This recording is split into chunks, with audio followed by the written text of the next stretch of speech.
Hello everyone, this is Beverly. I'm here to talk about the role of neurotransmitters in appetite regulation. Before I can speak about neurotransmitters though, I have to talk about the hypothalamus because that's where neurotransmitters reside. The hypothalamus is a small organ that's found at the base of the brain. It does form a number of biological functions in the body for various processes. However, appetite regulation is just one of those many. 5 areas in the hypothalamus have been identified as playing a very important role in eating behaviors and energy metabolism. Some of the very important ones are ventromedial nucleus, lateral hypothalamus, and ventricular nucleus. Neurons in the areas of the hypothalamus do receive their information from sensors in and outside of the brain. And these come from receptors that are sensitive to hormones such as leptin and insulin. Those are just a few of the many hormones that are secreted by the hypothalamus to initiate chemical reactions. These neurons also produce in the process neurotransmitters to communicate with other parts of the brain, other organs and muscles. So in answering the question, what are neurotransmitters? They're messengers. They send chemical messages between neurons as well as muscles within the body. There are 50 neurotransmitters with receptors in the hypothalamus that are involved in regulating food intake, body weight, and hormone secretion. Some neurotransmitters do originate from outside the hypothalamus, but they are still synthesized within the organ. Now, just taking a look at the diagram, you can see here the various parts, and in trying to describe the communication between neurons, it actually happens in the synaptic cleft. Right, so the synaptic cleft is that small gap between the synapses of neurons, and it occurs after release from synaptic vesicles. So the role of transmitters, neurotransmitters, they are regulators of food intake, food choice, hormone selection, and body weight. They dampen or stimulate appetites.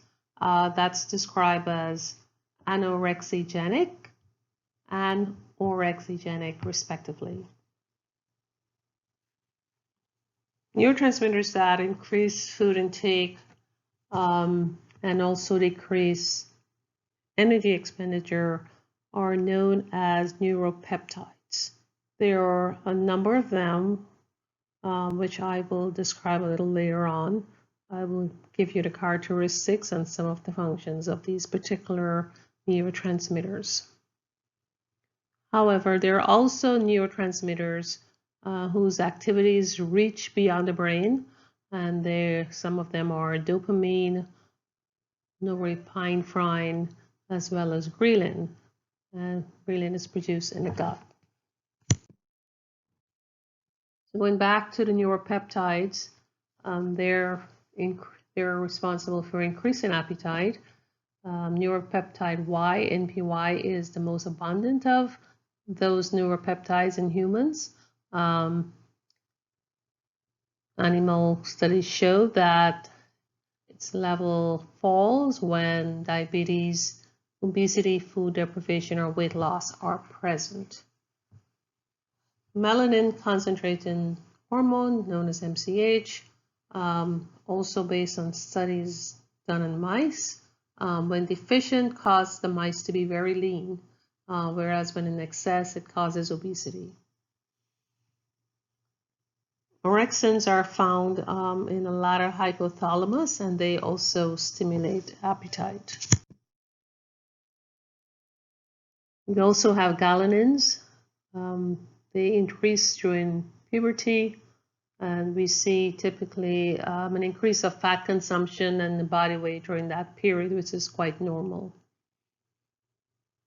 Dynorphin is an opioid neuropeptide, and that's also associated with food intake, particularly high palatable foods such as fats. Norepinephrine stimulates eating, and that's usually seen in the increase of meals and consumption if you're eating lots of carbohydrates. Now we do have neurotransmitters, as I mentioned earlier, that dampen appetite. These neurons, there are neurons known as, and I'll say POMC, they're responsible for appetite suppression. And they typically are produced in the critical hub of the brain, which is known as arcuate nucleus, which is ARC. So one of them, amelanocyte stimulated hormone, works in opposition to MCH, which I just mentioned earlier, and it serves as an appetite suppressant. Likewise, serotonin also works in direct opposition with norepinephrine, and when its level is high, the rate of eating, amount, and duration are all reduced. Some other classic appetite suppressants are ACH and GABA, of which I'm sure you will hear a lot of.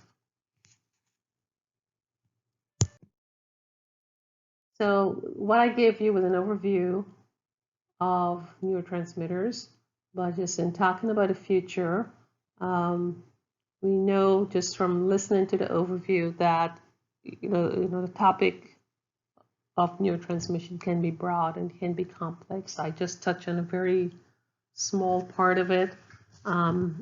There's been significant progress that has been made in the study of neurotransmission in weight control, but there are many more opportunities for new findings.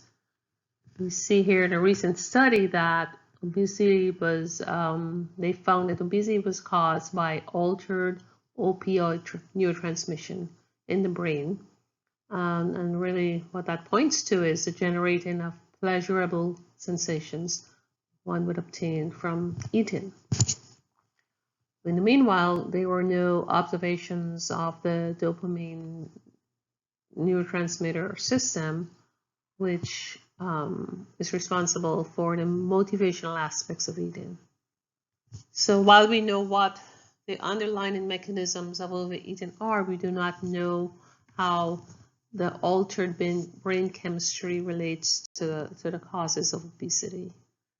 So the challenge here is for us to continue research to find out if the altered opioid is a cause or if it's a consequence of obesity, and to develop the appropriate behavioral and pharmacological treatments for the treatment of obesity. So this is my presentation of neurotransmitters. I hope you found it interesting. Thank you for listening. Until next time.